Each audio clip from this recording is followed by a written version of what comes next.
20h sur la télévision Futur Média. Bonsoir à toutes et à tous. Bienvenue à cette principale édition. Les titres, c'est tout de suite. Badara Gadiaga hume enfin l'air de la liberté après 5 mois de détention. Élargi ce matin, il a eu droit à un accueil triomphal de la part de ses proches et sympathisants. Le chroniqueur vedette annonce une conférence de presse dans les prochains jours. Grève de 48 heures au lycée El Hadji Yerobas de Worosogi. Les bâtiments dans un état de délabrement avancé. Les élèves exigent des actions pour parer au pire.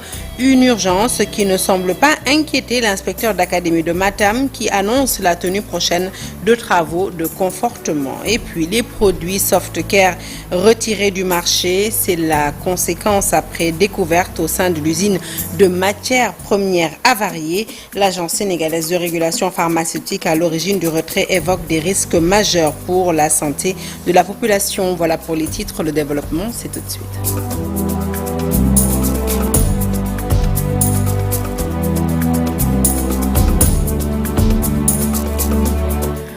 Bonsoir à toutes et à tous. Un journal que nous ouvrons tout de suite avec Badara Gadiaga, enfin libre après 5 mois de détention. Le chroniqueur vedette de la TFM est sorti de prison ce matin. Il a été accueilli par une foule immense. Il se dit encore plus déterminé à faire face. Le récit avec Gissa Prera. Long chemin vers la liberté, ce fameux livre de Nelson Mandela en main, brandi à sa sortie de la MAC de Rebeuss. Après 154 jours de détention, Badara Gadiaga est enfin libre. Voici ses premiers mots. Donc après 154 jours de détention arbitraire, vécu comme un véritable otage politique, ma détermination ne s'est pas affaiblie. Au contraire, elle s'est profondément renforcée. Comme j'ai l'habitude de le dire, il n'y a pas d'alternative à la justice. Mais il y a beaucoup de réformes à faire sur notre système judiciaire. Je tiens à remercier également toute la presse sénégalaise, la société civile sénégalaise, les hommes politiques, les religieux, l'administration pénitentiaire, mes avocats surtout. Le chroniqueur de la TFM avait été inculpé le 14 juillet 2025 par le doyen des juges. Les infractions qui ont été retenues contre lui tournaient autour de discours contraires aux bonnes mœurs, de diffusion de fausses nouvelles, mais aussi d'offense à une personne exerçant tout ou une partie des prérogatives du président de la République. Une affaire qui a fait suite à son arrestation, intervenue quelques jours après un échange houleux avec l'ex-député Amadouba sur le plateau de Djakarlobi. Une arrestation qui a suscité un élan de sympathie de la part des Sénégalais. Hommes politiques, société civile, journalistes et simples citoyens, tous ont manifesté leur soutien à Badara Gadiaga pendant tout le temps de sa détention. Voilà donc Badara Gadiaga qui retrouve la liberté après 154 jours passés à la prison de Rebeuss. Un retour très attendu par ses proches et sympathisants, marqué par des moments de tension devant la maison d'arrêt, avant une sortie très symbolique du chroniqueur, livre de Nelson Mandela en main, à son domicile. L'accueil est triomphal et Badara Gadiaga affirme que la détention n'a fait que renforcer ses convictions. Il annonce d'ailleurs une conférence de presse pour revenir sur son incarcération. Retour sur cette journée particulière avec Abib Faye. Badara Gadiaga sort enfin de prison. À Rebeuss, ses amis et sympathisants l'attendaient nombreux. Mais avant son apparition, la foule a été dispersée par des tirs de gaz lacrymogène. Quelques minutes plus tard, le chroniqueur franchit les portes de la maison d'arrêt. Les deux doigts levés, un ouvrage de Nelson Mandela à la main, escorté par les forces de défense et de sécurité. Sur le trajet vers son domicile, une foule immense lui réserve un accueil triomphal, accompagné du tambour-major et d'autres pratiques culturelles. Arrivé chez lui, Badara reçoit ses invités. Il déclare: après 154 jours de détention arbitraire, vécu comme ma détermination ne s'est pas affaiblie. Au contraire, elle s'est profondément renforcée. Il goûte enfin à l'ère de la liberté et annonce la tenue prochaine d'une conférence de presse pour revenir en détail sur les conditions de son incarcération. Et puis ce coup de massue pour l'ancien ministre Moustapha Diop, la commission d'instruction de la Haute Cour de justice a décidé de le maintenir en détention. Selon les informations de Sénéweb, la commission a statué hier jeudi 11 décembre 2025 sur sa demande de mise en liberté provisoire. Une demande introduite par ses conseils. Cette requête déposée après sa confrontation avec les fournisseurs a été rejetée. Moustapha Diop reste donc en prison et l'instruction de son dossier suit son cours. De nouvelles perturbations dans le système scolaire de la région de Matam. Les élèves du lycée El Hadji Robas de Ourossogui dénoncent l'état de dégradation des bâtiments. Ils ont par conséquent décrété un mot d'ordre de grève de 48 heures. Craignant pour leur sécurité, ils exigent des actions de la part des autorités pour parer au pire. Seulement, selon l'inspecteur d'académie de Matam, des dispositions ont déjà été prises pour des travaux de confortement. Le point à Matam, c'est avec Ali Bandelnian. Il n'y a plus de cours au niveau du lycée El Hadji Yerobas de Ourossogui. Les élèves de cet établissement scolaire qui dénoncent l'état de dégradation des bâtiments qui menacent ruine. Des fissures sur les murs et des affaissements de dalles, ils craignent sérieusement pour leur sécurité. Ainsi, pour la deuxième fois depuis le début de cette semaine, ils viennent de décréter au mot d'ordre de grève de 48 heures. Comme nous le constatons tous, le lycée El Hadji Yerobas, ces deux bâtiments sont actuellement dans un état délabré. Il y a des fissures qui sont dans un état très avancé. Maintenant, on a eu à parler avec eux, on a parlé avec tout ce dont on doit parler, avec l'administration de l'établissement. En octobre aussi, on était en grève. L'inspecteur était là. Maintenant, lui, il a fait une intervention immédiatement. Machallah, il était là, il nous a parlé. Et maintenant, il nous a demandé de patienter. Mais il s'est trouvé que cette fois-ci, c'est un peu difficile de patienter parce qu'il y va de nos vies. Et maintenant, cette fois-ci, on a discuté entre nous, le gouvernement scolaire, mais il s'est trouvé que c'est trop difficile d'attendre. On était à notre 96e degré. Malheureusement, rien.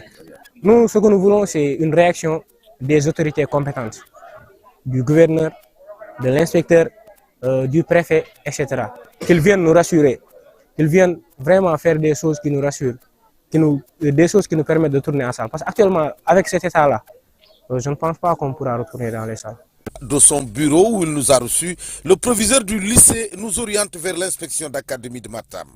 Joint au téléphone à son tour, l'inspecteur Mamadou Gueye a tenu à rappeler que les autorités compétentes avaient déjà été saisies de la question.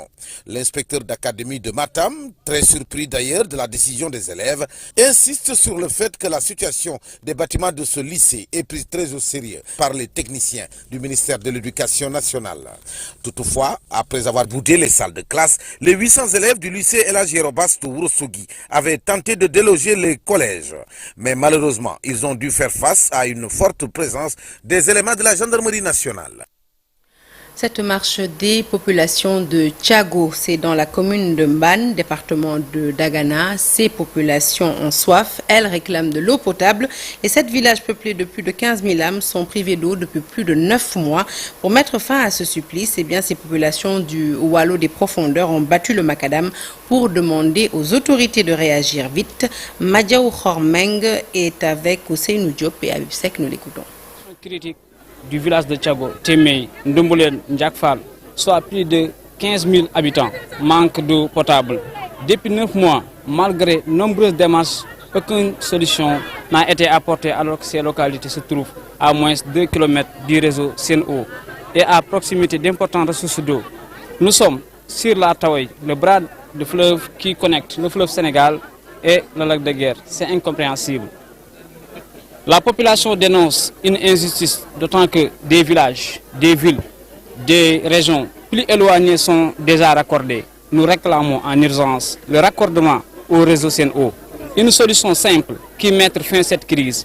Cette période entraîne de graves conséquences, problèmes sanitaires, risque des maladies tropicales négligées, perturbation des activités économiques et atteinte aux droits fondamentaux. Les habitants appellent aux autorités à agir rapidement pour garantir l'accès à l'eau potable.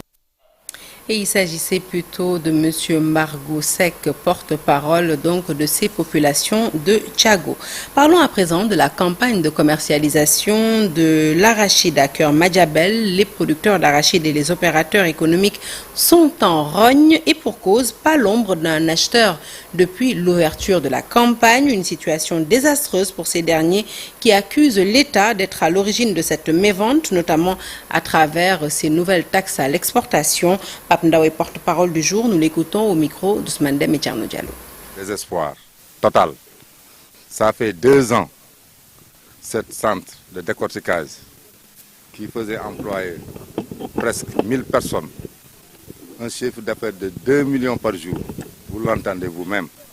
Donc ça, vous pouvez d'un seul jour l'arrêter sans, on ne sait même pas quoi dire, parce qu'on est tous vraiment découragés sur la situation et la commercialisation de l'arachide au niveau du Sénégal. Parce que depuis que ce régime est arrivé, les conditions qu'ils ont prises par rapport à l'exportation sont très lourdes. Comme le président l'a dit, on a à 6% de production. Pour les 6%, la Sonacos ne peut même pas réceptionner les 1 ou 2%. Pour que les machines, les femmes et le monde rural travaillent, c'est très simple. Les Chinois sont là. Mais il faut que l'État enlève totalement les 40 francs qu'il a mis sur les taxes à l'exportation. C'est trop cher. Le prix de l'arachide sur le plan mondial, c'est à 250 francs maximum.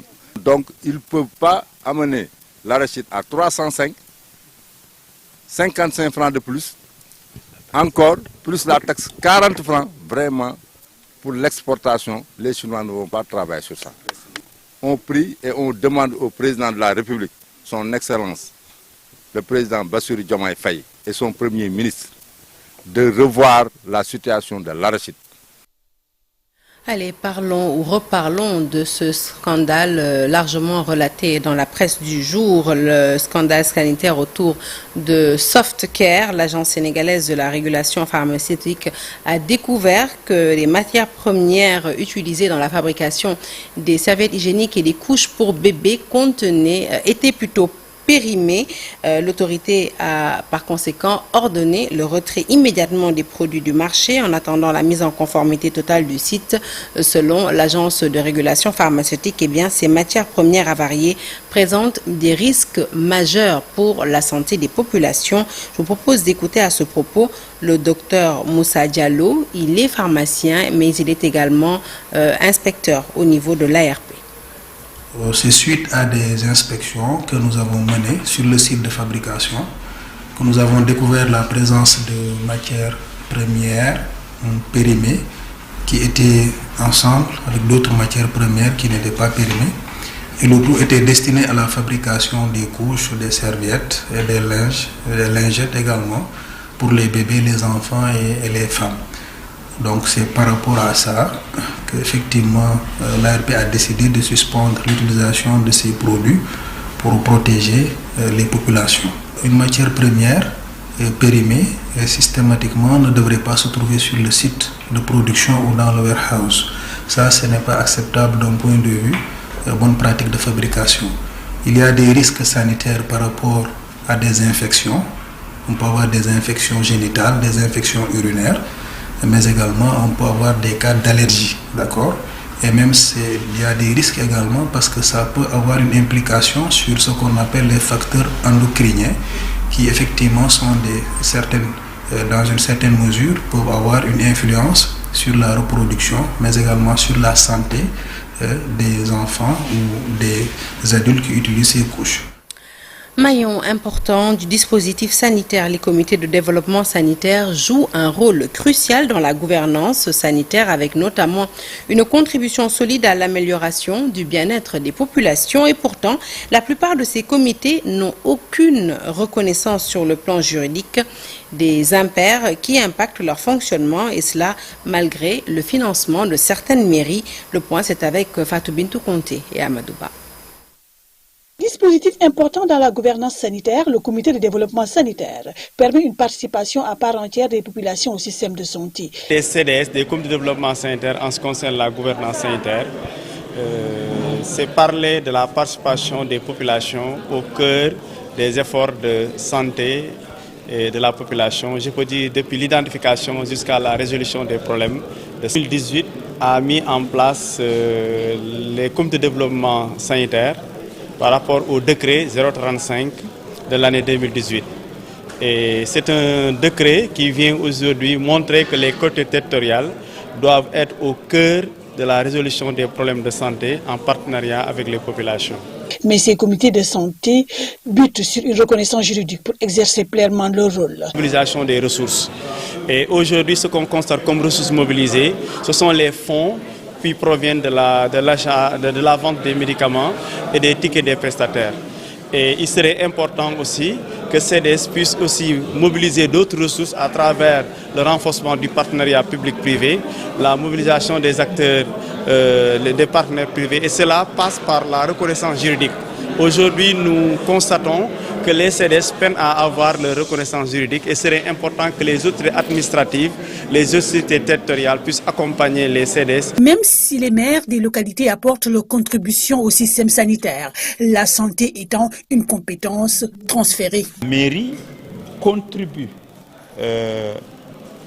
à travers le fonds de développement de la décentralisation à apporter des ressources au comité de santé via les postes de santé et les centres de santé. Impliquer les populations dans le financement de la santé, un objectif des comités de développement sanitaire qui contribuent à mieux prendre en charge la santé des populations, surtout diminuer. Et toujours dans le domaine de la santé, sachez qu'il existe à peu près 70 neurochirurgiens pour une population de 18 millions d'âmes. Un diagnostic sans complaisance posé par le président national de la Société sénégalaise de neurochirurgie, professeur Momar Kodeba, s'est exprimé en marge de la tenue d'un congrès décentralisé à Ziguinchor. La rencontre a enregistré la participation de spécialistes en la matière, des spécialistes en provenance des pays voisins. Le professeur Ba qui nous en dit plus au micro de Boubacar Diassi et Lamine Mandja. On connaît les difficultés que nous avons. C'est d'abord un problème d'infrastructure. Il faut mettre des services de neurochirurgie dans les principales régions du Sénégal. Il faut des équipements qu'il faut parce qu'il y a un vrai cahier de charge des disciplines chirurgicales dont la neurochirurgie. Et il faut également des ressources humaines en médecine, en soins infirmiers, il faut une bonne réanimation. Donc c'est tout ça qui va faire en sorte que les performances, les prestations seront à un niveau satisfaisant. En principe, il faut un neurochirurgien sur 200 000 habitants.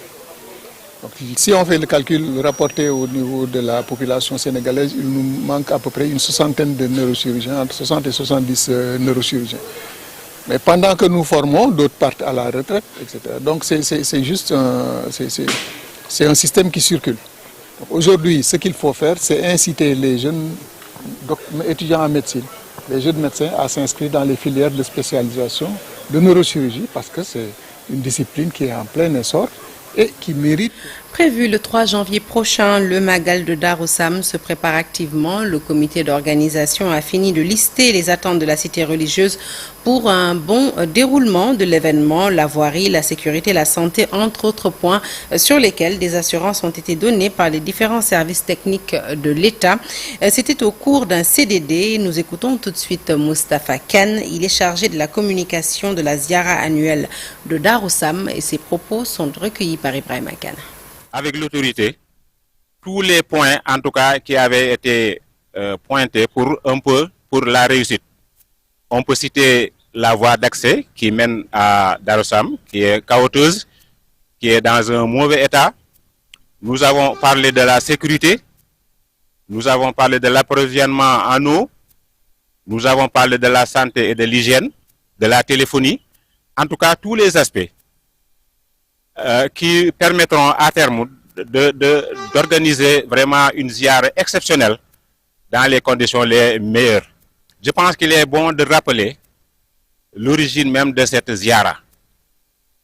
Serigne Touba Cheikhoul Khadim avait l'habitude, chaque fois qu'un dignitaire mouride lui rendait visite, après les salutations, il lui demandait: est-ce que tu es parti faire ta ziara à Darou Sam auprès de Cheikh Massamba Diop Sam?